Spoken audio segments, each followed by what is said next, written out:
He called her a burden, laughed at her cheap shoes, and told anyone who would listen that he married down.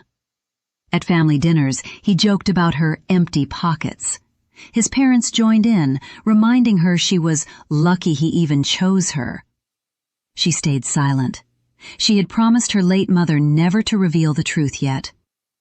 Then one afternoon, while he was busy humiliating her in front of his colleagues, the doors opened, and her father, the man they all assumed was dead or irrelevant, walked in with a team behind him. The room went silent. The husband's smile dropped when the old man said, "I hear you've been mocking my daughter, the sole heir to my $20 billion estate." What happened next left the entire room frozen. Hello, family. Welcome back. Before we begin, I have a small but heartfelt request. Please, subscribe. Your support is what keeps these stories alive. Every time you click that button, you're helping us share voices that would otherwise be forgotten and stories that deserve to be heard. And in the comments, tell us where you're watching from, because together we are not just telling stories, we are keeping hope alive. Emily felt the familiar knot tighten in her stomach as Ryan pushed open the door to his parents' dining room. Their dinners were always polished, always loud with bragging, and always full of ways to make her feel smaller. Tonight, the moment she stepped inside, she knew it was going to be worse than usual.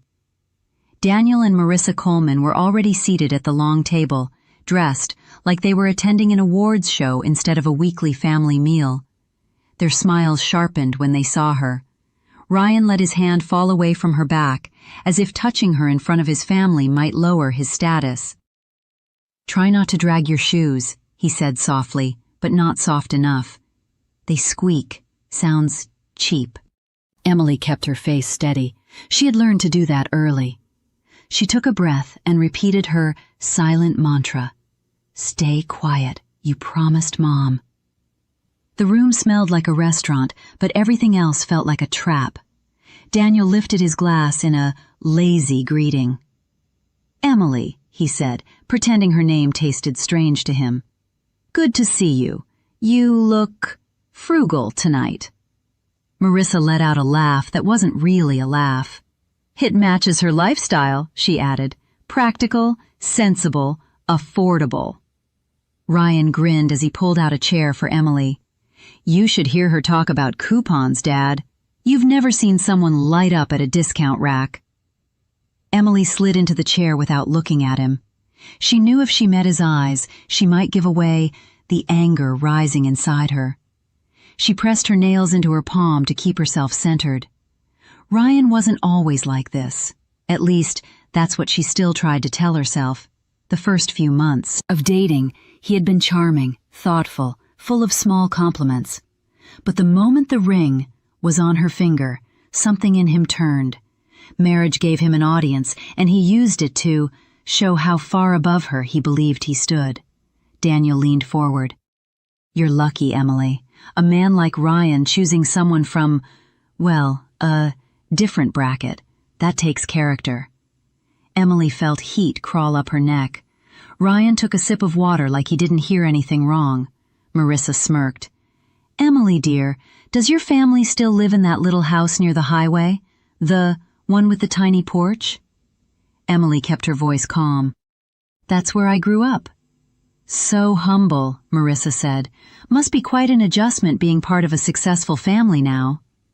Emily wanted to tell them her real family story, the one she kept locked inside, but she heard her mother's voice in her memory, as soft as always. "Wait for the right time. Don't reveal anything until you must. Promise me." She had promised while holding her mother's fragile hand in the hospital. She would not break that. Ryan's sister Sophie walked in late, tossing her bag onto a side chair. "Sorry, traffic," she said, before kissing her parents' cheeks. She turned to Emily with a bright smile that always seemed staged.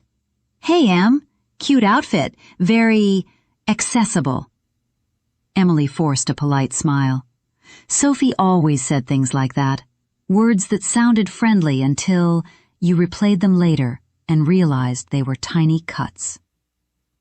Dinner started, and conversation rolled over her like a wave. Business profits, vacations in places she had only seen online, gossip about people she didn't know. Each topic was an opportunity for the Colemans to remind her she didn't belong. Ryan leaned back in his seat, stretching like he owned the room. "You know what Emily said this morning? She said she wants to start saving more because we're overspending." Daniel raised a brow. "Overspending? On what?" "Groceries," Ryan said, shaking his head with a laugh. "She thinks brand-name cereal is a luxury." Marissa pressed her napkin to her lips.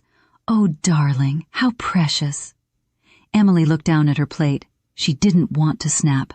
That was what they always hoped she would do. She wanted to keep her dignity, even if they tried to steal it piece by piece. Sophie stabbed a piece of salmon and leaned closer to Emily. "Em, tell them that story about when your car broke down on the freeway, the one where you walked 2 miles to find a gas station. I told them it was hilarious." Emily blinked. She had shared that story with Sophie once, not as a joke, but as something painful, a moment from her past when she was alone and struggling. Sophie had insisted she understood, that she related. Now Sophie told it like a comedy routine. Ryan burst out laughing. "Oh yes, that's right. She didn't even know how to call roadside assistance. Can you imagine?" Daniel shook his head, amused. "Some people are just built different." Emily's chest tightened, but she kept her face calm. She had learned long ago that the person who stays calm holds the power, even if no one else realizes it yet. They kept laughing. She kept breathing. Later, when dinner ended and the table was being cleared, Emily stepped into the hallway to gather herself. She let out a slow breath, hoping for a moment alone, but voices drifted from the kitchen doorway. Ryan's voice, low, bragging. "I mean, come on," he was saying. "I'm married down, I admit it, but I figured someone like Emily would be loyal, grateful, you know? She's not exactly in a position to be picky." Laughter followed, male voices, friends of Ryan's who had joined for drinks after dinner. "She's harmless," Ryan continued. "Simple. She won't go anywhere. That's the good thing about marrying someone with no options." Emily felt the words hit her like punches. Her breath faltered. She stepped back against the wall, careful not to make a sound. She wasn't surprised he felt that way. She was surprised he said it out loud. "Stay silent. You promised, Mom." She stayed there until their voices faded into another topic. She didn't dare move until she knew she could breathe without shaking. When she returned to the dining room, Sophie was scrolling through her phone, face tight with fake sympathy. "Oh, Emily," she said with a soft gasp. "I accidentally posted that picture of you from college, the one where you were working at that diner. I didn't mean to. It just slipped." Daniel looked up from his glass. "Just saw it. Quite a modest setting." Ryan snorted. "That uniform was something." "It was a job," Emily said quietly. Sophie widened her eyes. "I deleted it. Well, after a few people saw it. You know how fast group chats move." Emily understood. There was nothing accidental about it. Sophie wanted her to feel exposed, embarrassed. Ryan draped an arm around Emily in a theatrical gesture that fooled no one. "She's sensitive about that stuff," he told his parents, like Emily wasn't standing right there. "She hates being reminded of where she came from." Emily stepped out of his hold. "I'm not ashamed," she said, steady. "I worked." Ryan blinked at her tone, but before he could respond, Daniel clapped his hands. "Enough of this emotional talk. Let's move on." Emily knew what that meant. Her feelings didn't matter. Later, driving home, Ryan was cheerful, like the dinner had gone perfectly. "My parents really like you," he said, tapping the steering wheel. "They're just direct." Emily stared at the road ahead. "You shouldn't talk about me like you did earlier." Ryan frowned. "What?" "I heard you in the kitchen." His jaw tightened. "You're overreacting. It was guy talk. You wouldn't understand. She turned her face toward the window so he wouldn't see the hurt she refused to show him. He kept talking, explaining himself, belittling her concerns, but she heard none of it. She was too busy remembering her mother's last request. Keep your father's identity hidden until the moment comes when you need the truth on your side. Emily had never wanted to use it. She had hoped she would never need to. When they got home, Ryan went straight to his office to play online games with his friends. Emily stayed in the living room, sitting in the dark, replaying every moment of the night. She knew she wasn't perfect. She knew she didn't come from money or connections. But she also knew she didn't deserve to be treated like a project Ryan had taken on to boost his ego. She worked hard. She kept their home running. She stayed by his side even when the relationship stopped feeling like a partnership. She had believed in him once. She still wanted to believe he could be good, somewhere under all the noise. But tonight felt different. Something inside her shifted. It wasn't anger. It wasn't fear. It was a quiet strength she had buried for years. A reminder that she wasn't powerless, even if Ryan thought she was. The next day, she tried to forget about the dinner. She went to work, answered emails, kept her head down, and tried to avoid thinking about the way Ryan had called her simple and grateful. But the words followed her like shadows. When Ryan texted her that afternoon, telling her she needed to attend his corporate luncheon, she swallowed her frustration. It was never a request. It was an expectation. Be there. Look supportive. Don't embarrass me. Emily arrived at the event center wearing the same shoes Ryan had mocked. She didn't have many others. She walked through the glass doors, rehearsing calmness, rehearsing silence. The gathering was already loud with chatter. Ryan spotted her and waved her over, irritation already on his face like she had kept him waiting even though she was on time.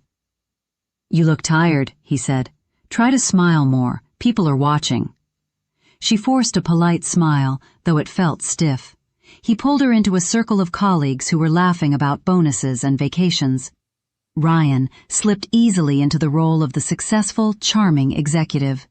But the moment Emily stepped beside him, something in his posture changed. He straightened, like he wanted to create distance, even while standing next to her. "This is my wife, Emily," he said. "She keeps life budget-friendly." The group laughed. Emily felt the familiar sting, but she held her chin up. Ryan wasn't done. "She worries about every dollar. If it were up to her, we'd still be driving her old rust bucket from college." More laughter. Emily felt her muscles tighten, but she stayed quiet. Ryan grinned at his coworkers. "She's financially cautious because she grew up with nothing. I swear, she still gets nervous walking into stores where things cost more than $10. Emily's breath caught. A few people shifted uncomfortably. Others laughed, unsure if they should. Ryan enjoyed it.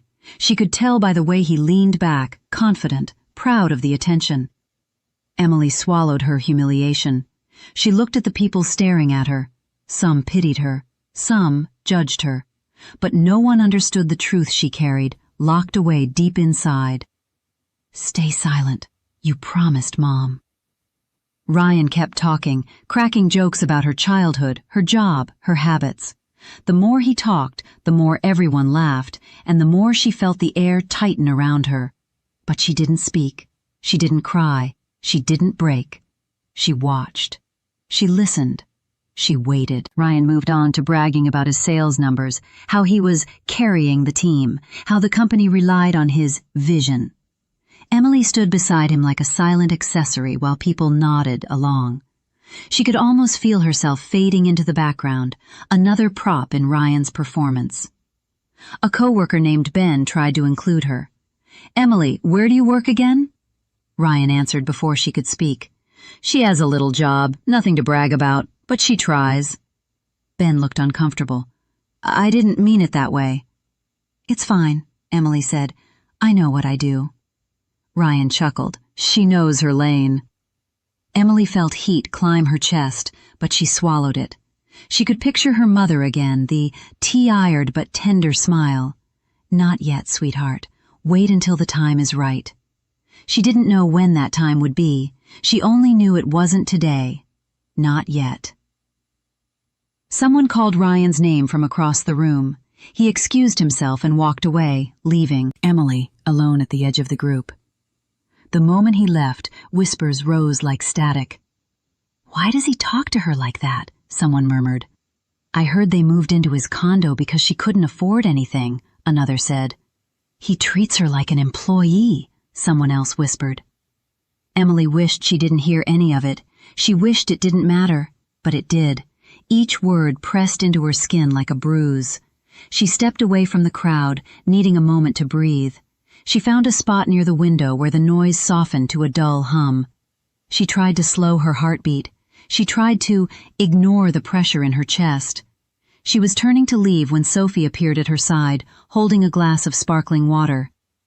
"Wow," Sophie said with a light laugh. "Ryan is in rare form today." Emily stayed still. "He's just showing off." "He always does." Sophie handed her the glass, but Emily didn't take it. Sophie shrugged and took a sip herself. "Anyway, I got so many texts about that picture last night. People were fascinated." Emily didn't respond. Sophie lowered her voice. "I was only trying to help you feel relatable. Everyone here grew up with money. You stand out." "I'm aware," Emily said. Sophie smiled sweetly. "But that's okay. Someone has to be the grounded one." Emily felt the jab beneath the sugar. She always felt them. Sophie never missed a chance to make Emily feel like the charity case of the family. A call from the speaker system announced that the luncheon program was beginning. People took seats at round tables scattered through the room. Ryan found Emily and guided her toward his table like he was directing a child. "Sit here," he said, pointing to a seat slightly behind his. "I want to be closer to the front." Emily sat without comment. Ryan's supervisor began speaking at the podium, congratulating several teams. The atmosphere shifted into polite applause, clinking glasses, and murmured side conversations. But Ryan couldn't help himself. He leaned back in his chair and whispered loudly, "Try not to look bored. People think you're shy, but it reads as awkward." Emily stared at her lap. "I'm fine." Ryan smirked. "Good. Just try not to make anything weird." A co-worker at the table gave Emily a sympathetic look, but said nothing. The speech continued, praising Ryan's department for surpassing last quarter's targets. People clapped. Ryan stood to accept a small recognition certificate. He winked at Emily like she should be impressed. When he returned to his seat, he slapped the paper down on the table. "See that? That's hard work, something you should learn from." Emily inhaled slowly. "I work." "Sure," he said with a shrug, "but not like this." The supervisor at the podium shifted to the next part of the program, introducing key partners and senior staff who had joined for the luncheon. The crowd rustled with interest. Ryan leaned toward Emily again. "Try to smile when I introduce you later. You always look nervous." "I'm not nervous," she said. "You look it." She looked at him then, really looked, and realized something. He wasn't joking. He wasn't teasing. He truly believed he was better, superior, more important. He believed she should be grateful he chose her. Her chest tightened, not with sadness now, but with clarity. Still, she stayed quiet. The supervisor continued speaking. "We'd like to welcome our guest attendees who arrived this afternoon. Some of you may recognize the names. Some may be surprised." Ryan perked up. "Finally," he muttered, "the partners." Emily lowered her gaze and let the words flow around her. She was used to being invisible in rooms like this. That was when the atmosphere shifted. The air changed. The soft hum of conversation died out. People straightened in their chairs. A few gasped quietly. Emily didn't know what caused it at first. She didn't look up yet, but she felt it. She felt the room freeze. Then she heard Ryan whisper, sharp and confused, "What the hell?" Emily lifted her head. The doors at the back of the banquet hall swung open. A team of men in dark suits stepped in first, purposeful, no hesitation. They scanned the room like they were securing it, and every person at every table seemed to sense the authority in the air. Behind them walked a man Emily had spent her entire life hiding, Richard Hale, her father. He was older than the last time she had seen him in person, but his presence was unmistakable, strong, steady, certain. Emily's breath caught in her throat. She rose halfway from her seat without meaning to. Ryan stood too, but not for the same reason. His face had gone pale. Conversations died instantly. The clatter of forks and glasses stopped. People looked between Richard and Emily, then Richard and Ryan, trying to piece together something they never knew existed. Richard didn't rush. He walked straight down the center aisle, eyes fixed on Emily. The team behind him moved like a shadow. Ryan swallowed hard. "Emily? Who is that?" Emily couldn't speak. Richard reached the front of the room, stopping only a few feet from her. He looked at her first. His expression softened, just for her. A father seeing his daughter after too long. Then he turned his gaze to Ryan. Every muscle in the room seemed to tighten. Richard's voice was calm, steady, and sharp enough to cut the air. "I hear you've been mocking my daughter," he said, letting the words echo. He paused just long enough for the silence to break into murmurs. "The sole heir to my $20 billion estate." Ryan's jaw dropped. The room froze, and everything Emily had been holding in finally, silently, shattered. If you haven't subscribed yet, we'd love for you to join our community by hitting the subscribe button. Through our stories, we build hope and give a future to children and women who have been abused all over the world. Motivate us by subscribing and turning on your notification bell so you never miss a story that matters. Also, let us know in the comments, where are you watching from, and how did this story speak to you? The moment Richard spoke those words, Ryan's entire personality cracked. 1 second he looked ready to argue. The next he forced a smile so wide it almost shook. His eyes darted between Richard, the security team, and Emily, and he looked like someone trying to solve a puzzle with missing pieces. "Mr. Hale," he said with a shaky laugh, "I think there's been a misunderstanding. I love Emily, truly. She's everything to me." Emily stood frozen. She didn't say a word. She just watched him switch masks like it cost him nothing. Richard didn't move. He didn't blink. "Save your performance," he said. "I have heard enough." Ryan's mouth opened again, but no words came out. The entire room stared. Some whispered, others simply gawked. Emily felt 100 eyes on her, and for once she didn't feel small. She felt exposed, yes, but not powerless. She felt like the ground beneath her was shifting, and she wasn't sure if it was collapsing or rebuilding. Richard stepped closer to her and lowered his voice. "Come with me, Emily." She nodded and followed him out of the banquet hall. People parted for them like they were royalty or danger. Ryan trailed behind, calling her name, but one of Richard's guards stopped him with a hand against his chest. "We need a moment," the guard said. Ryan tried to push past. "That's my wife." "Then respect her," the guard replied without emotion. Richard led Emily to a private lounge near the hallway. The moment the door closed behind them, the silence hit hard. Emily turned toward her father, unsure how to even start. He spoke first. "Tell me everything." Emily felt her throat tighten. "It's not as bad as it looks." "It is exactly as bad as it looks," Richard said, "and probably worse." She lowered her eyes. She felt 12 again, like the girl who used to stand on the porch waiting for him to call. "I didn't want to cause trouble." Richard's jaw clenched. Trouble was already there. They just treated you like you wouldn't fight back. Emily swallowed. "I stayed quiet because Mom wanted me to. She made me promise. She said I couldn't reveal anything until Ryan showed who he really was. "And he has," Richard said. His voice was heavy, not with anger at her, but with regret. "I should have come sooner." "You couldn't," she said softly. He looked away for a second, pain flickering through him. "Your mother always defended my decisions, but she shouldn't have had to. You shouldn't have had to." Emily sat on the sofa, trying to figure out where to begin. Ryan wasn't always cruel. At first he was kind, sweet even. But once we married, he changed. Or maybe he just stopped pretending.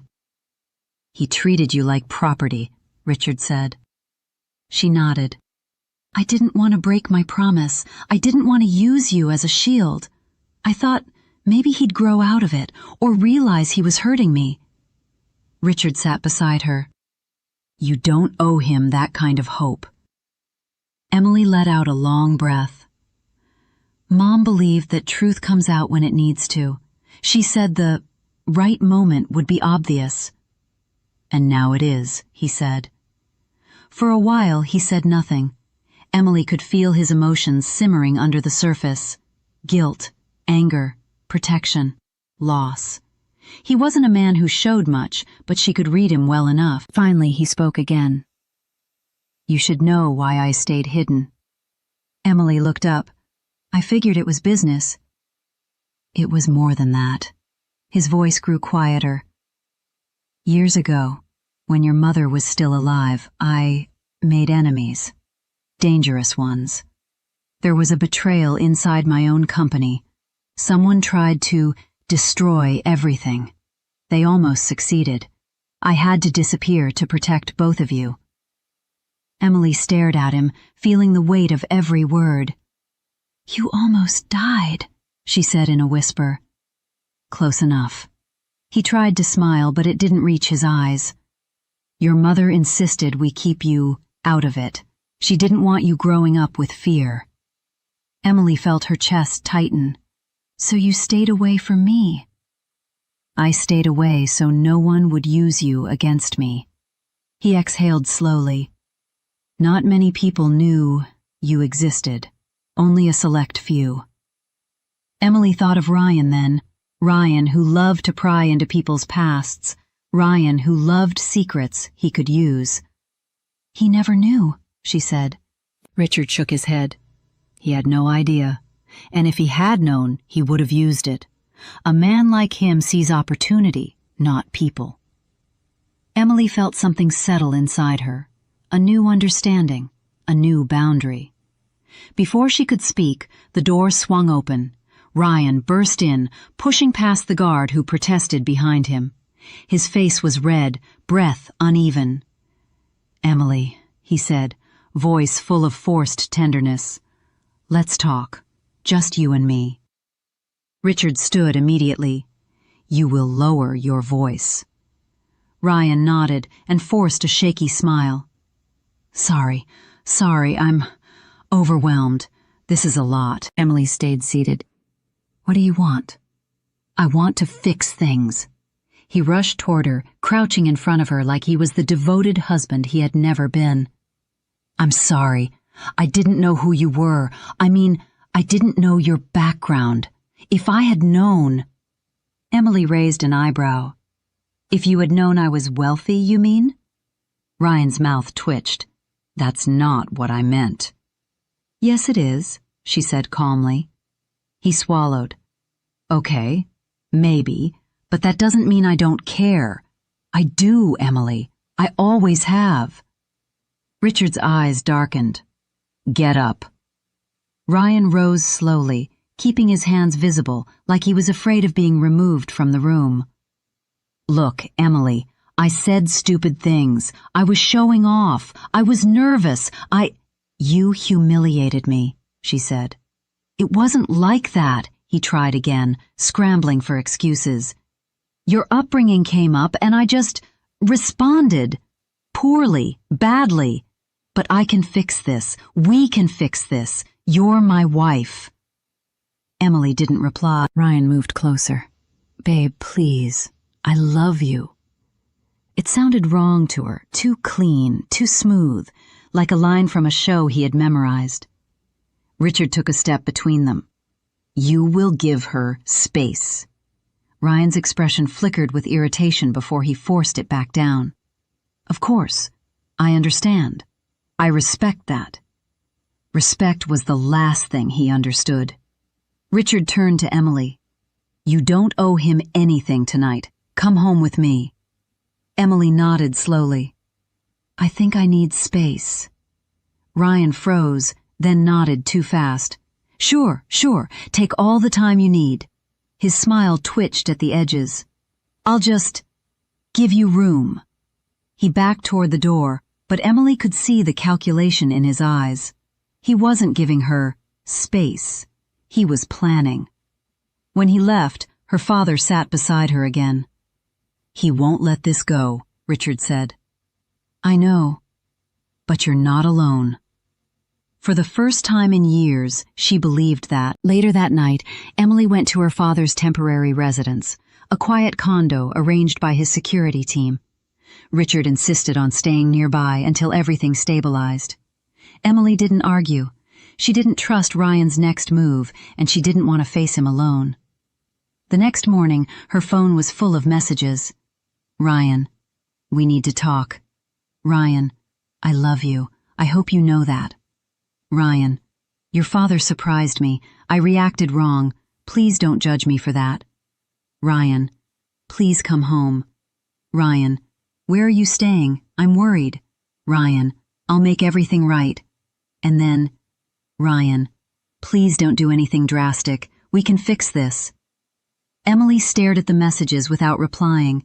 Richard watched her from across the room. He's panicking. Yes. He's afraid of losing access to you. Emily nodded. He always cares the most about what benefits him. Later that afternoon, Emily went back to their house to pick up some clothes and documents. She didn't want Ryan there, and she felt relieved to find the house quiet when she walked in. Too quiet. She went upstairs to their bedroom and began packing a small suitcase. While reaching into Ryan's desk drawer to grab one of her missing notebooks, she saw something she didn't expect. His iPad. Unlocked. A message banner lit up across the top. Claire, when are you finally leaving the poor girl? Emily's breath stopped. Another message appeared. Claire, you promised you would talk to her this week. Emily felt her hands go cold. She picked up the iPad slowly, as if it might burn her. Her heartbeat thudded in her ears. Her eyes scanned the screen for more. Claire, don't make me look stupid, Ryan. You said she was easy to push around. Emily covered her mouth with her hand. She didn't scroll further. She didn't need to. She set the iPad down with a trembling breath. Not now. Not yet. She couldn't fall apart yet. When she returned to her father's condo, Richard saw her swollen eyes and stiffened posture. What happened? Emily shook her head. I just need time. He didn't push. He just nodded and poured her a glass of water, like she hadn't just discovered her entire marriage was built on lies. Over the next few days, Richard guided her the way her mother once had. Calm, patient, honest. He taught her how to see through manipulation, how to frame questions so she got real answers, how to notice the cracks in someone's behavior. Emily absorbed every lesson. She had always been observant, but now she felt sharper, stronger, awake. When Ryan called, she didn't pick up. When he texted, she answered only what needed answering. No emotion, no apologies. The distance rattled him. By the fourth day, his messages changed tone. Ryan, please come home. Sophie and my parents want to help us talk this out. Emily read the message without reacting. She already knew they were meeting privately. She already knew Ryan was planning something. She already knew love bombing was their family's favorite tactic when cruelty didn't work. And she was ready for all of it. Ryan had been texting her nonstop for days, but the moment she stepped back into their house, one evening the pressure hit her in a new way. He was waiting for her in the living room, pacing, like he had worn a path into the carpet. The moment he heard the door close, he rushed to her. "Emily," he said, voice soft and terrified. "Thank God you're here." She didn't answer. She slipped off her shoes and placed her bag down. For a second, they just stared at each other. Ryan looked thinner, or maybe it was the way anxiety had twisted his face. His eyes flicked over her like he was checking to see what version of her was walking in. He tried a small smile. "You look good." She didn't smile back. Ryan wiped his palms on his jeans and tried again. "I've been thinking about everything. I get it now. I was wrong. I spoke badly. I acted badly. I'm human, Em. I screw up. We can move past it." "Can we?" she asked quietly. Ryan let out a laugh that cracked. "Of course we can. We're married. People have issues. Couples fight. You just got overwhelmed when you found out your father is, well, a billionaire." Emily looked at him, her face unreadable. "You think that's why I left?" Ryan hesitated. "Isn't it?"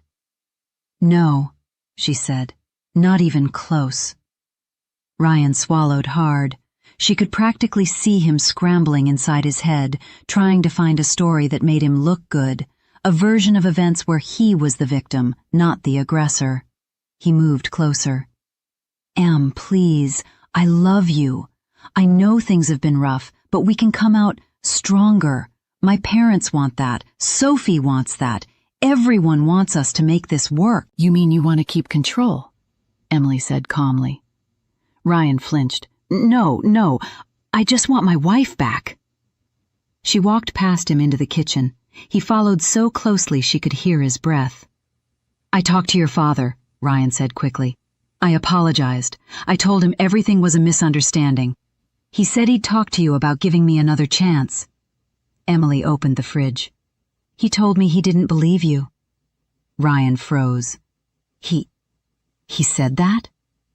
She nodded, pulling out a bottle of water. Ryan stared, stunned.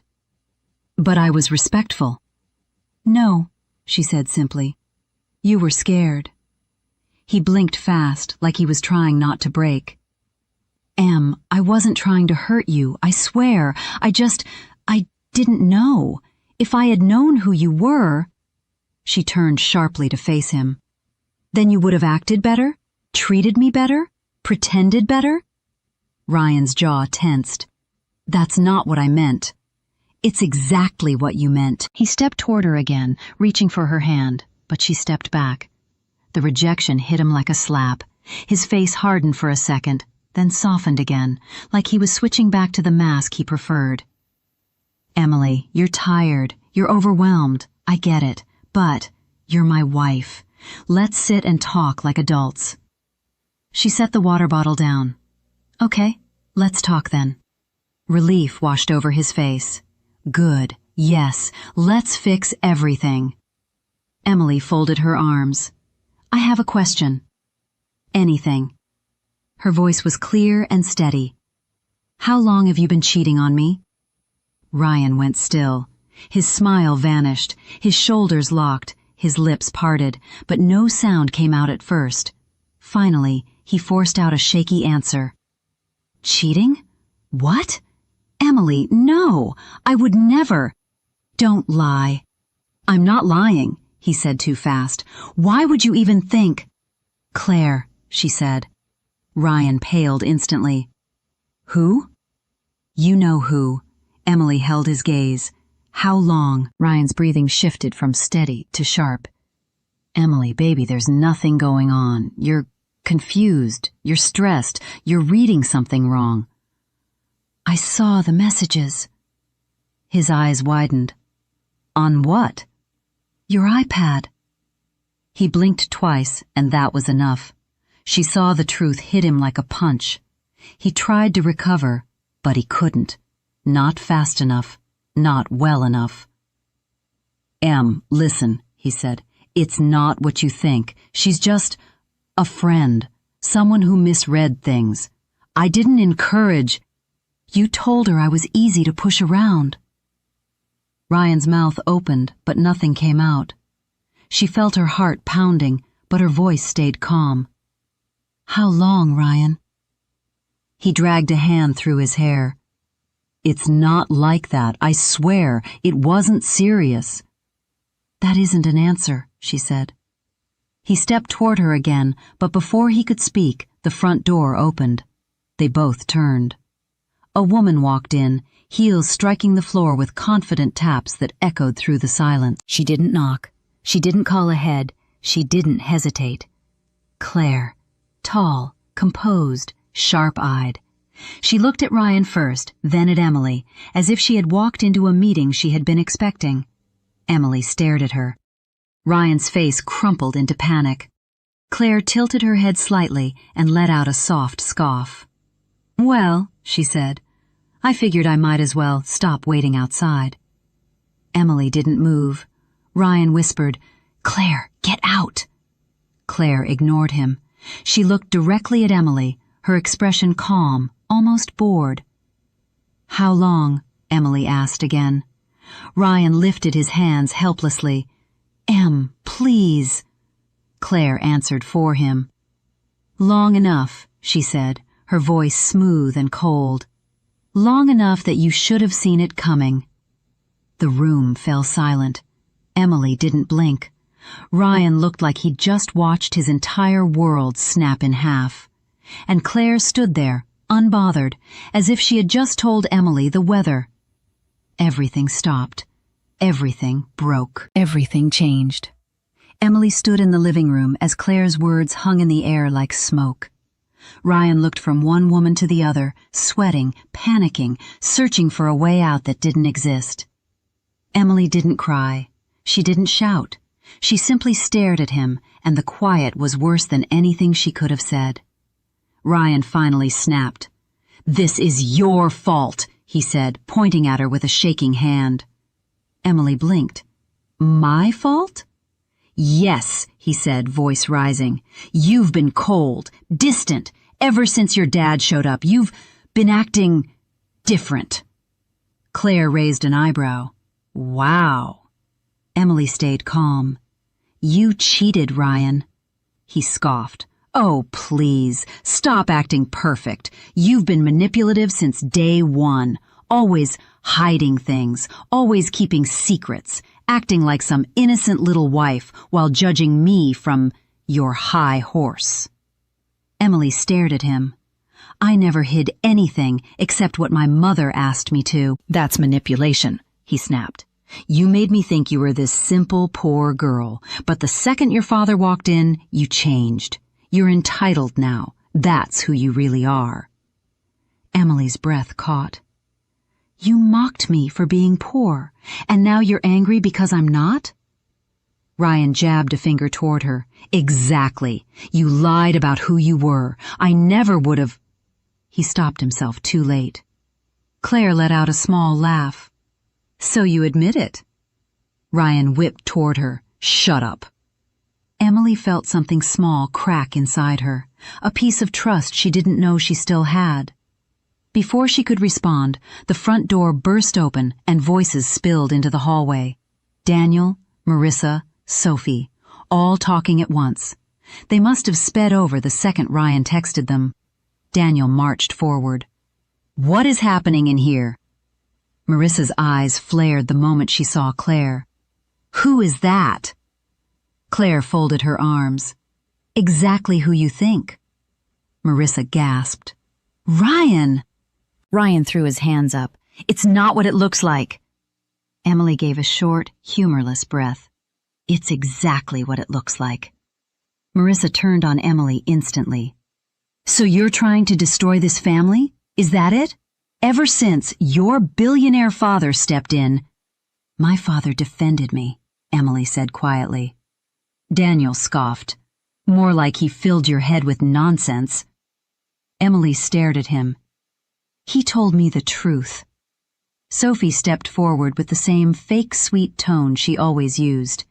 Emily, we're trying to help you, but you're being dramatic. These things happen in marriages. You can't blow everything up over one mistake. One mistake? Claire said, offended. Do you know how long? Ryan shot her a warning look. Claire rolled her eyes. Oh, please, you don't pay me anymore. What do I care? Emily felt sick. Ryan's parents looked horrified, not because of the cheating, but because they had lost them the opportunity to spin the story. Marissa pressed a hand to her chest like Emily was attacking her. You are tearing this family apart with your attitudes lately. My attitudes? Emily whispered. Sophie jumped in. You've been sneaky. Remember when you didn't tell us about that savings account? I had to tell Ryan for you because it looked shady. Emily froze. You what? Ryan folded his arms triumphantly. That's right. Sophie told me. You think I don't know when you're hiding things? It was $3,000, Emily said quietly. My emergency fund. You told me to stop saving because it made you look bad. Sophie shrugged. You didn't need it. Emily realized in one sharp moment, Sophie had never been an ally. The kindness had always been a mask. Marissa stepped closer. Now that your father is throwing money around, don't you dare act like you're above us. Ryan has loved you. He has carried you. He has protected you. Emily felt something in her chest twist. Protected me from what? Having self-respect?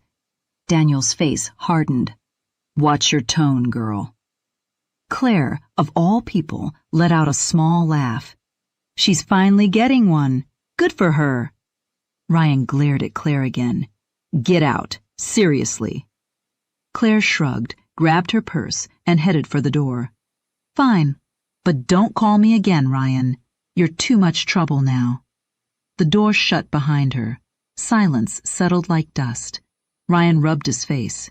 Okay, everyone calm down. Emily, you're emotional. You always get like this when you lie? Emily asked. Ryan clenched his jaw. When you misinterpret things. Daniel cleared his throat. Son, take control of this. She's spiraling. These outbursts are embarrassing, Marissa added. Emily stared at all of them, slowly putting every piece together. Every comment, every joke, every manipulative moment. It all formed a picture she had tried to ignore. Ryan's voice broke through her thoughts. Let's go to counseling. Or vacation. Something romantic. Just us. We can fix this before your dad ruins everything. Emily lifted her chin. My father didn't ruin this. Ryan laughed bitterly. Then what did? You did. The room froze. Ryan's parents stared like she had sworn in church. Sophie raised a hand to her chest. Ryan looked stunned, like the idea he caused any of this didn't fit in his worldview. So that's how it is, he said. You think you can toss me aside now that you're rich? You think you can treat me like trash? You're not better than me, Emily. You're pretending. I'm not pretending, she said. For the first time, I'm seeing things clearly. Ryan scoffed. You're nothing without me. Emily took a breath. Then why are you so scared of losing me? His face faltered. Fury flickered behind his eyes. The mask cracked again.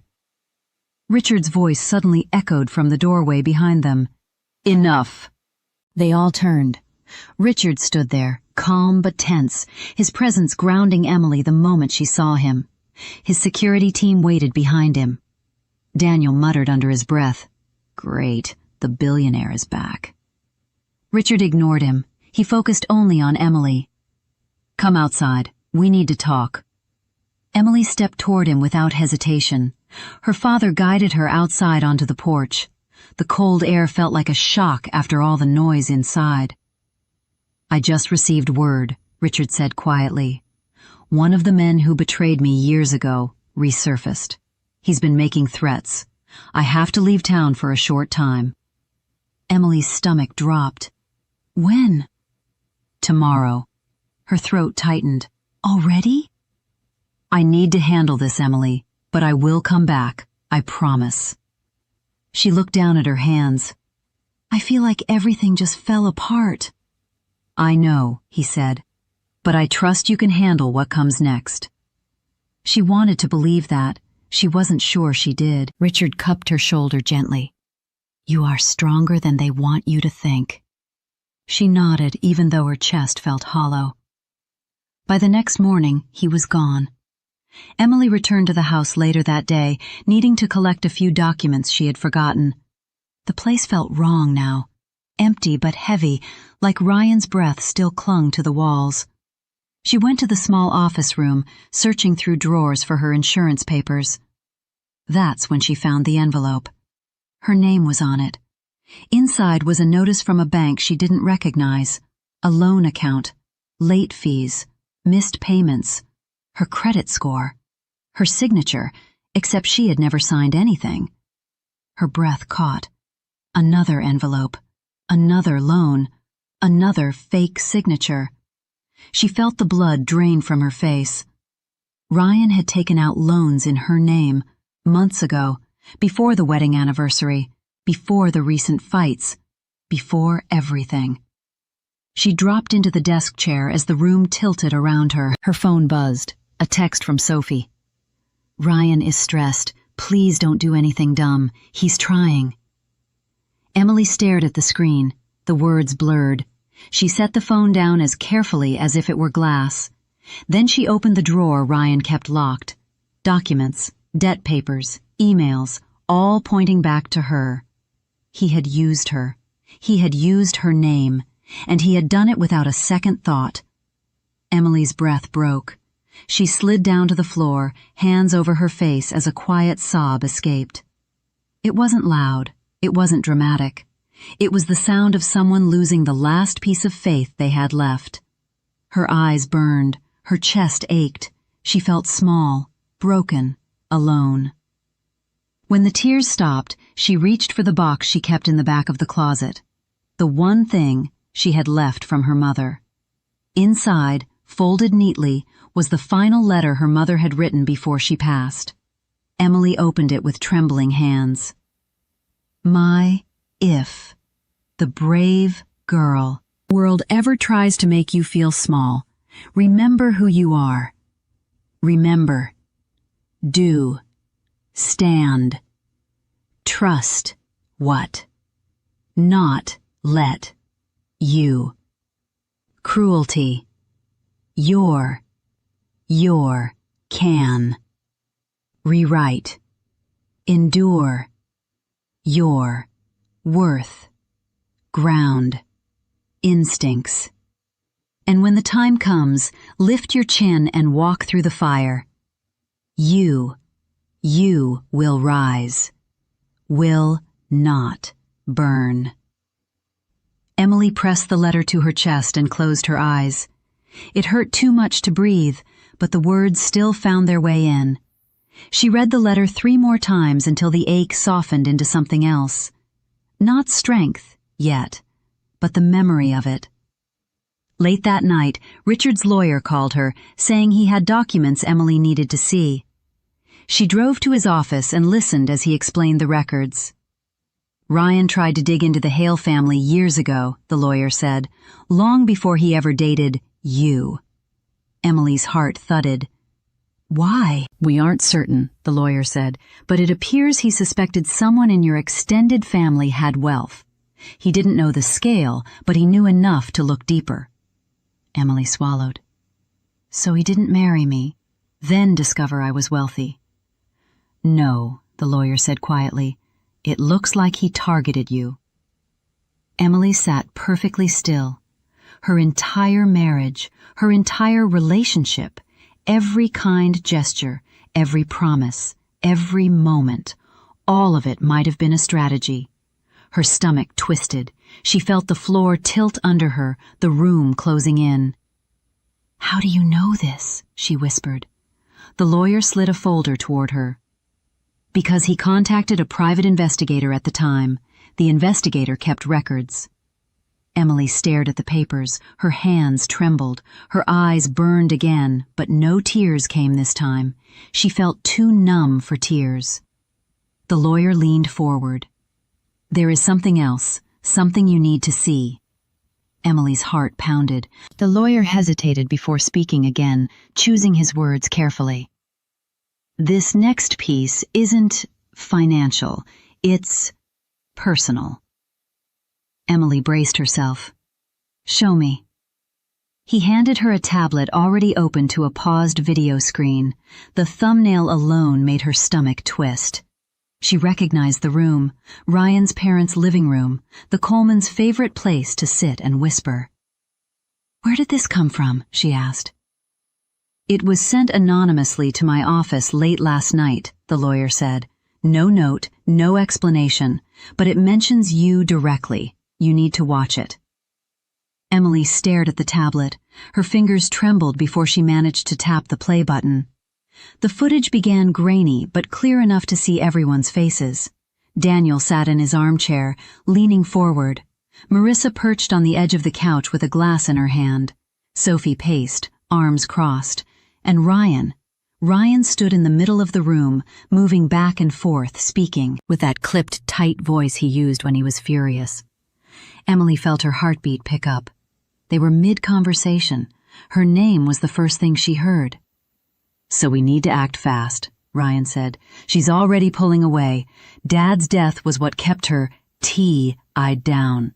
With him back, she's thinking differently, smarter." Daniel grunted. "You're letting her get out of control." "She's unpredictable now," Marissa added.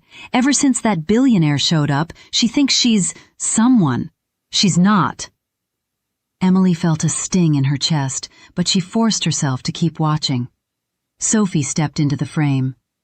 "You should have told us he was alive. We could have planned better." Ryan whipped toward her. "I didn't know. Emily hid it. She's been hiding a lot. But it doesn't matter now. We just need to lock things down." Marissa leaned back, suspicious. "Lock what down?" Ryan let out a long breath. "The money, the inheritance, whatever control her father gives her. She's emotional. We need to get ahead of it." Daniel's voice dropped. "How?" Ryan's response came without hesitation, like he had rehearsed it. "Paperwork, legal agreements, financial ties. I can get her to sign things if we play this right. She trusts too easily." Emily's hands tightened around the tablet. Sophie shook her head. "She's not stupid, Ryan. She's quiet, not stupid." "But she's vulnerable," Ryan snapped. "That's what matters. And now that her father's back, we have to push harder. We have to make her think she needs us, that I'm the only stable thing in her life." Marissa nodded slowly. "Fear works better than guilt." Emily felt something cold grip her stomach. Ryan continued pacing. "If she feels cornered, she won't leave. She'll cling. That's how she works." Daniel pointed a finger at Ryan. "So fix it. You let this slip too far." Ryan paced faster. "I will. I just need time. But if she won't sign willingly, I'll make her." Emily's breath hitched. Sophie frowned. "Make her how?" Ryan stopped walking. He looked right at the camera without knowing he was being recorded. His voice lowered into something dark and certain. "Simple. I'll control her money, even if I have to break her." Emily dropped the tablet. The sound echoed in the quiet office. Her hands shook violently, like her body had finally reached the edge it couldn't step back from. The lawyer didn't speak. He waited, letting the silence settle. Emily stared at the floor, her pulse roaring in her ears. The world felt too still, too small, too sharp. She could hear her own breath tremble. Her father, marriage, was gone. A lie. Her safety was in question. Her finances were, and the people who claimed to love her were planning to break her if she didn't obey. She swallowed hard, but the lump in her throat didn't move. Ruined. The last words of the video repeated in her mind over and over, each time cutting deeper. "I'll control her money, even if I have to break her." Emily pressed a hand to her mouth as her vision blurred and her whole body shook, the weight of betrayal crushing down on her until she could hardly breathe. Emily sat in her car outside the lawyer's office long after the video ended. She didn't cry. She didn't shake anymore. The fear had burned itself out. What stayed behind was something colder, sharper, and steadier than anything she had felt before. She finally knew the truth, not just about her marriage, but about herself. She was done being silent, done bending, done hoping people who loved cruelty would eventually learn kindness. She stepped out of the car and walked into the cool evening air with her shoulders straight. Her father's security team was already waiting for her. One of them nodded respectfully, then gestured toward the entrance of the building next door. "Your father returned early," the man said. "He's inside." Emily's breath caught. She hadn't expected him for another week. She hurried inside, and there he was, Richard Hale, standing in the lobby with his arms crossed, eyes scanning her face the moment he saw her. He walked to her fast. "Are you hurt?" "I'm fine," she said. "Emily," he said, voice low. "Don't lie. I can see it. Something happened." She handed him the tablet with the video queued up. "Watch it." Richard watched every second without blinking. His jaw tightened, his hand curled into a fist. His expression changed from disbelief to fury to something colder than rage. He set the tablet down on the table and turned to her. "They think they can break you," he said, softly. "They have no idea who you are." Emily swallowed. "I know that now." He placed a hand on her shoulder, steady and firm. "You're ready." She nodded. "I am." Richard took a breath and collected himself. "My legal team is here. Everything we need is ready. The evidence, the contracts, the documents they signed, the ones they forged, all of it." Emily felt a steadiness rise in her chest. "Good. We're using it." "We will," Richard said. "But this is your fight, Emily. I won't take it from you. You choose how it ends." She looked him in the eyes. "I'm ending it in daylight, on my terms." For the next 2 days, Emily gathered everything. Every bruise Ryan had left on her spirit, every insult the Colemans tried to bury, every whispered scheme, every piece of evidence her father's lawyers had uncovered. The video of forged text. The Coleman. The private investigator files showing Ryan targeted her years ago. Cheating. Loans. Messages. Family. Planning to trap her. Each piece felt like lifting another stone off her chest. She had spent years drowning quietly. Now, she was collecting her air back. Richard watched her work with a mixture of pride and ache in his eyes. "You should never have had to endure this." "I did," Emily said, "but I'm not staying in it." He nodded slowly. "Then we prepare your ground." That afternoon, Emily and Richard sat with the legal team in a glass meeting room overlooking the city. Files filled the table, screens lit up with recorded calls and scanned signatures Ryan had forged. Emily spoke clearly and calmly, walking through every detail. "She used this account?" the lawyer asked, pointing at one of the loan statements. "No," Emily said, "he did, without my consent." "And the iPad messages?" "All his." The lawyer nodded. "This is more than enough." Richard turned to her. "When we go public, it won't be quiet." "I don't want quiet," Emily said.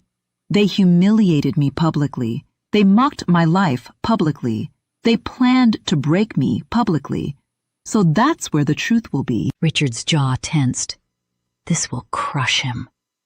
Emily inhaled, steady and even. He crushed himself. That night, Emily went home alone to pack the last of her things. Ryan wasn't there. The Colemans weren't there. The house felt like an empty shell painted with old arguments. She moved through the rooms quietly, placing only the essentials into her suitcase. For the first time, she let her mind go silent. No memories, no replayed conversations, no fear. Just clarity. When she left the house for the final time, she didn't look back. The next morning, she woke in her father's condo with a calm so deep it felt unreal. She dressed, simply, neatly. Not for them, but for herself. She tied her hair back. She picked up the folder of evidence, and she walked out the door like someone who finally remembered her worth. Ryan's company was holding its quarterly investor meeting at a downtown hotel, an enormous event. Ryan had bragged about these gatherings for years, calling them the center of his success. That made it the perfect place. Emily arrived with her father and his legal team. People stared as they walked through the lobby. Some recognized Richard immediately. Others whispered at the sight of Emily at his side. "Is that? No way. Did you hear?" Emily didn't respond to any of it. She kept walking with her head high. Inside the main hall, a stage was set with screens, company branding, and rows of seating filled with board members, executives, and investors. Ryan was near the front, shaking hands and performing again, wearing his best suit and artificial smile. But the second he saw Emily, he froze. His face drained, his smile died. His hand, mid-shake, fell slowly to his side. Emily stepped into the aisle, her posture straight, her expression unreadable. Ryan looked around, desperately, as if searching for an escape route. The Colemans were seated a few rows behind him. Marissa gasped. Daniel cursed under his breath. Sophie stiffened in her chair. Emily reached the reservation table and handed the attendant a small envelope. The woman looked inside, saw the documents, and her expression changed. She whispered into her headset, then nodded quickly, allowing Emily through. Ryan moved toward her, panic in every step. "Emily, wait, don't do this here, please, please, we can talk privately." "No," she said, her voice didn't shake. "We talk here." Ryan grabbed her arm, not harshly, but desperately. "Emily, don't ruin me." She looked at his hand until he let go. "You ruined yourself." Richard stepped forward, his tone sharp. "Sit down, Ryan." Ryan actually obeyed. He backed away and sank into his seat, wide-eyed and sweating. He stared at Emily like she was a stranger he had never met. Emily walked to the platform at the front of the room. It wasn't her first time in front of a crowd, but it was the first time she felt no fear at all. The meeting host attempted to speak. Miss, are you—" Emily lifted a hand gently. "I won't take long." The room quieted. She looked out over the crowd, over her husband, over the family that had mocked her for years. Every pair of eyes waited for what she would say. "Before this meeting continues," Emily began, "there is information that the board and investors deserve to know." Ryan stood up halfway. "Emily, don't." Richard's legal advisor stepped up beside him and set a hand on his shoulder. "Sit down." Ryan sat. Emily held up the tablet containing the video. "My husband and his family have been involved in fraud, manipulation, and a planned scheme to seize my inheritance through illegal pressure and forged documents." Gasps murmured through the room. Ryan stood again, voice raised. "She's lying! She's twisting everything!" Richard's security team stepped closer, blocking him from approaching the stage. Emily continued, calm as stone. "I have evidence, messages, signed loan documents taken out in my name without consent, records of cheating, and a recorded conversation of the Coleman family planning to control my finances by force." The room was silent. Sophie covered her mouth. Marissa went pale. Daniel started to stand, then froze when Richard stared him down with a look that could cut glass. Emily breathed once, deeply, and then she said, "I'm here to expose the truth." Ryan whispered something desperate, voice cracking. Emily tapped the tablet, and the video began to play on the huge screens behind her. The audio echoed through the hall. The moment Ryan's voice said her name, the room leaned forward. Investors watched with growing shock as Ryan paced, planned, and spoke about trapping her. Financially. When the line came, "I'll control her money even if I have to break her." Every face in the room went still. Ryan lunged to his feet. "Turn it off. That video is fake. This is illegal. She edited it." Richard's security blocked him before he could reach the stage. He shoved at them, but they didn't move. Daniel jumped up to support his son, but Richard's lawyer stepped directly in front of him. "Sit down," the lawyer said calmly, "or you'll make this worse." Daniel sat. Marissa buried her head in her hands. Sophie stared at the floor like she wished it would swallow her whole. Emily looked at Ryan, steady and unblinking. "You tried to break me, but you only broke yourself." The lead company attorney stood from his seat and addressed the investors. "We need to adjourn immediately for legal review. These allegations involve criminal matters." Ryan slammed his fist against a chair. "This is a setup. She's after my career." Emily stepped off the stage. Richard walked beside her, calm and silent, letting her lead. Ryan kept shouting, "You think you're above everyone now? You think you're better than me because your dad is rich? You're nothing without me, Emily, nothing." Emily turned to him slowly. "Funny, that's exactly what you said the first week we were married." Ryan froze. The company's board members stood. Chairs scraped loudly. Several called for security to escort Ryan and his family out. Investors muttered angrily. One of them pointed at Ryan. "You forged loan documents using your wife's identity? Are you out of your mind?" Ryan tried to defend himself, but his words came out in broken pieces.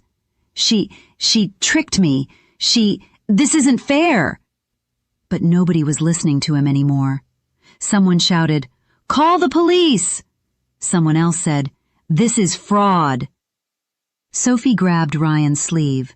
"Just stop talking," Marissa cried. Daniel swore under his breath. Richard walked forward and addressed the board. "Before you proceed with the legal side, there is one more matter." He placed a thick folder on the table in front of them. "My daughter, Emily Hale Parker, is not just the heir to my estate. She is the controlling shareholder of several companies within your investment umbrella, including the one my son-in-law works for." A stunned silence fell across the room. Emily didn't move. Richard continued. "Her mother and I arranged it years before she was born. Trusts, proxy shares, all activated on her 30th birthday." Ryan's eyes bulged. "What?" Richard turned to Emily. "This is your decision." Emily stepped forward. Her voice didn't rise. It didn't tremble. "Remove Ryan Coleman from his position, effective immediately." The board didn't hesitate. One nodded, another whispered into his phone, and within seconds, it was done. "And the rest of the Coleman family," Emily continued, "is banned from any position of financial influence in these companies, permanently." Marissa gasped like she'd been slapped. Daniel opened his mouth, but nothing came out. Ryan shook his head so hard it looked painful. "Emily, please, don't do this. You can't, not after everything." Emily stared at him. "Everything is why I'm doing it." Security moved in. Ryan backed away, breathing fast, panicked beyond words. "Emily," he yelled as they reached for him, "don't let them arrest me. You can fix this. You're my wife." She shook her head. "I was your shield. Now I'm done." Ryan tried to rush toward her, but security held him back. The board confirmed charges: fraud, identity theft, attempted coercion. Every part of his plan had turned into a weapon against him. "Emily!" he screamed as they pulled him toward the doors. "Emily, don't walk away from me. Don't leave me with nothing." She closed her eyes for a moment, letting the noise fade, letting the weight of every year settle into place. When she opened them again, she was calm. You always had nothing, she said softly, and you tried to use me to fill it. The doors shut behind him. Claire, somewhere in the crowd, slipped out quietly when she realized Ryan had nothing left to offer her.